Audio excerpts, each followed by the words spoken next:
You won! The nearly incoherent voice shouted into Hope's ear. Hope propped open one eye and stared at the digital dial on her clock radio. It was nearly 11. One arm dangled over the side of the bed and the other held the telephone receiver to her ear. The side of her face was flattened against the pillow. "Who is this?" "It's Lindy." "For the love of heaven, why are you calling me in the middle of the night?" "To tell you, Prince Stefano drew your name." Both Hope's eyes flew open. Scrambling into a sitting position, she brushed the hair from her face, pressing her hand against her forehead. "Why are you calling me instead of my mother?" "Because when your name was announced, your mother screamed, threw her arms into the air, and promptly fainted." "Oh, my goodness." Hope bounded to her feet and paced across the top of her mattress. "Is Mom all right?" "I think so. She keeps saying something about fate and providence and the stars all being in the right place. The paramedics don't have a clue what she's talking about." "The paramedics?" "That's the other reason I phoned," Lindy announced. "They need you to answer a few questions." "I'll be there as soon as I can," Hope said, and in her rush nearly fell headfirst off her bed, forgetting where she was standing. She swore she never dressed so fast in her life, pulling on jeans and a sweatshirt. She hopped around the room on one foot like a jackrabbit in an effort to get on her tennis shoes. Driving into town, she happened to catch a glimpse of her reflection in the rearview mirror, and cringed. She must have been sleeping hard because the mattress had creased her cheek, and the hair on one side of her head resembled a ski slope.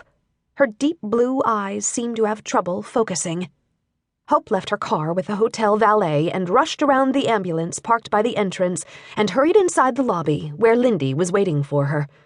Hope's appearance must have taken her friend aback because Lindy reached inside her purse and handed Hope her comb. "The prince is with your mother," she explained when Hope regarded the comb. Hope had to stop and think what Lindy was telling her. "So?" I thought you might want to freshen up a little." "Lindy, my mother fainted. The paramedics don't know what's wrong. I think Prince Stefano isn't going to care if I brushed my teeth." All right, I wasn't thinking." If meeting Prince Stefano was enough to cause her mother to require smelling salts, frankly, Hope wasn't all that keen on being introduced. Lindy led the way to the elevator, and they rode up to the 18th floor. Her mother's friends, Hazel, Gladys, and Betty, all rushed toward Hope when she stepped off the elevator. The three were all talking at once, telling her their version of what had happened after Prince Stefano read Hope's name.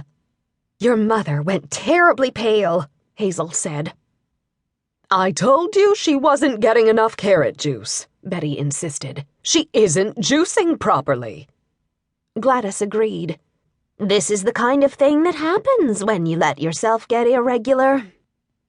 "She asked for you," Hazel said, ignoring the others, as she gripped Hope's arm. She opened the door to the room, and with an indignant sigh said, "Those firemen wouldn't let us in. You tell your mother we're out here waiting for her." Hope started inside the room when Hazel stopped her.